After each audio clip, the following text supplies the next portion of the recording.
আপনি যতই বিরোধিতা করে কোনো লাভ নাই। কারণ বেহেশতে যাওয়ার জন্য আল্লাহ তাআলা উসিলা খুঁজবে।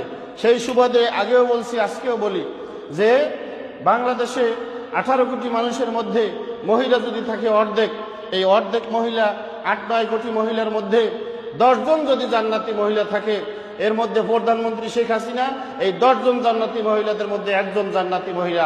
জোরে বলেন ঠিক কিনা? আপনি বিরোধিতা করতে থাকেন, এতে কোনো আমার অসুবিধা নেই। আপনার মৌলবী থাকলে আপনি নিয়ে আসতে পারেন, আপনার হুজুর থাকলে আপনি নিয়ে আসতে পারেন।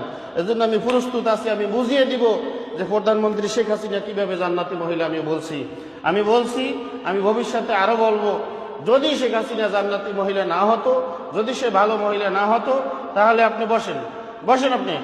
যদি ভালো না হতো তাহলে বাংলাদেশে মসজিদ থাকতো না, মাদ্রাসা থাকতো না, আলেমেরা জেলে এখনো জীবিত থাকতো না, তাদেরকে মেরে ফেলতো। দেশে আল্লামা মামুনুল হক সাহেব জেলে আছে, মারে নাই। দেশে সাইদি সাহেব বেঁচে আছে, মারে নাই। এরকমের করে অসংখ্য ভালো মানুষদেরকে এখনো দয়া করে বিএনপির প্রধানমন্ত্রী, বিএনপি নেত্রীকে এখনো বাঁচিয়ে রাখছে, সুস্থ বাসায়।